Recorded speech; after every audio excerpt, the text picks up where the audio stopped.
So, yan dito yung car park ng place na to. So, yan. Ang daming nagbibisita dahil ang maganda kasi yung ano yung show. So, ito yon. Entrance is 15 euros. May restaurant din sa loob. Kaya nga lang 5 minutes lang drive kami, nasa bahay na kami. So, we decided to go back home. So, ayan. Okay. Hi guys, nandito tayo sa Cim de Aguilas. So manunod tayo ng mga mga kinds of birds. Ayan. Mamaya pa yung pagpa-fly ng agila.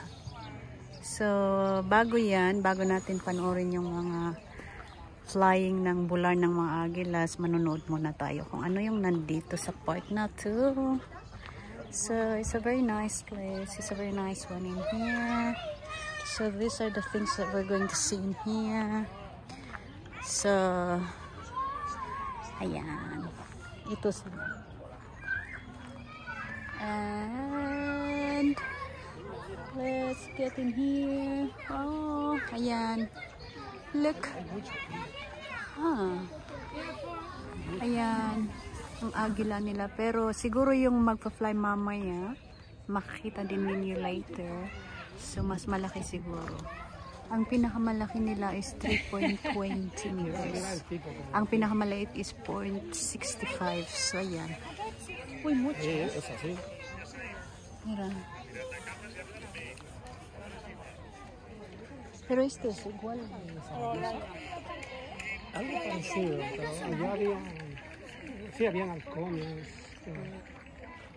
Falcon. Ayan.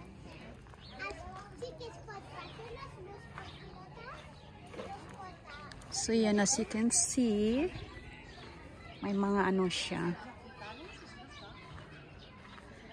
Ito, nandoon siya. So nice. Red Kites ang pangalan nito. Doon siya, doon.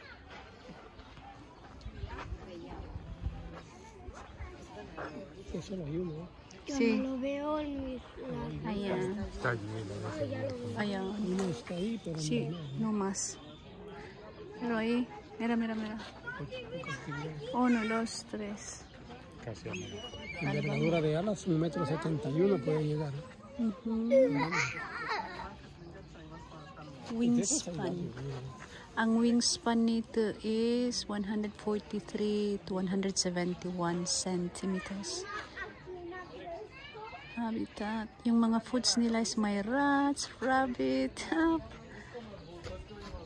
Yan, distributions of areas.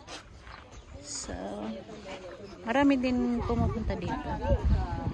Kailangan mo lang kasing pumunta dito, pumasok dito. Dahil meron kasi sila pag weekends. 1 o'clock siya, 4 o'clock yung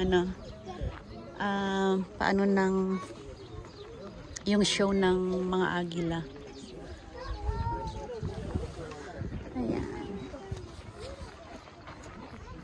Tropical pyramid. Definition of bird. Of prey. Ayan, carnivorous itong alime. Carnivorous yung isa. Hook, big. Sharp hook. After the digestions of the leg. Ay, ganun pala yun. No digieren los pelos ni las plumas, no se hacen bola y tirar. Ayan. Muy listo, ¿no? So, yan, dumadami ang mga tao. So, it's a mountain in here. Ang laki niyan, ang laki nitong na to, park na to. So, kailangan you're ready to walk. You're ready to explore.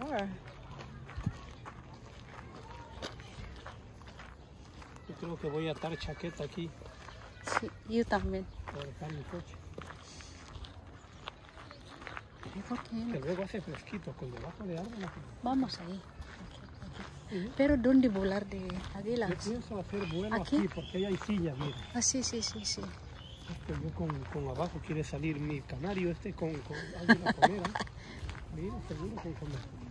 Sige ni Aide. Ay may view deck doon. Doon yata yung ano magpa-fly yung mga agilas. So, it's in here. Ayan.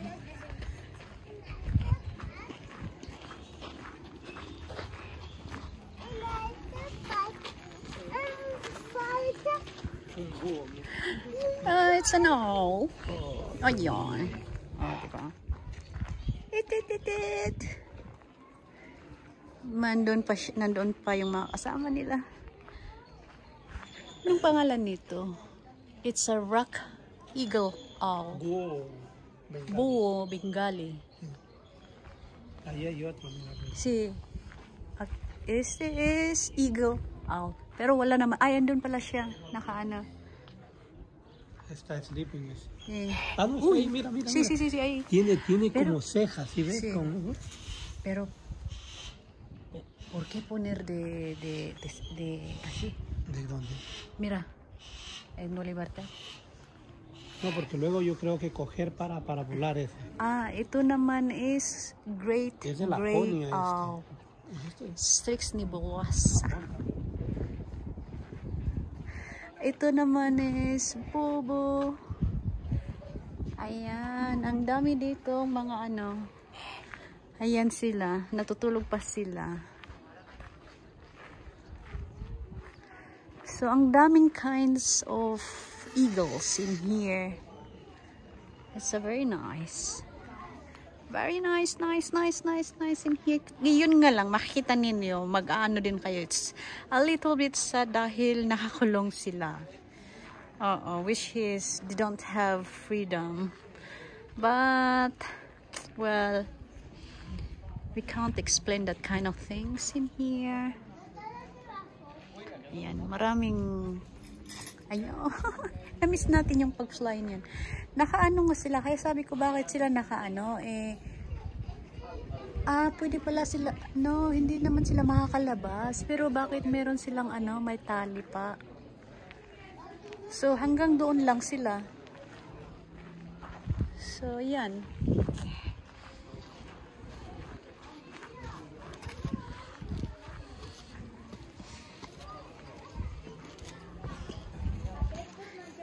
Yan yung mga tao. Marami din. Dumadami yung mga tao dito.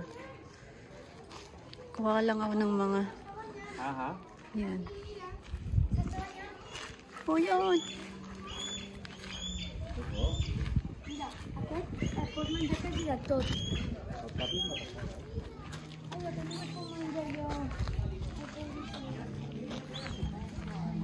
Ayan. Laki nila.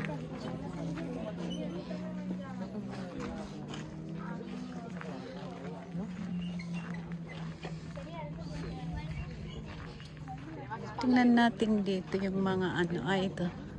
Himalayan griffon. Wala akong makita. Yan. Okay. Thank you very much, guys.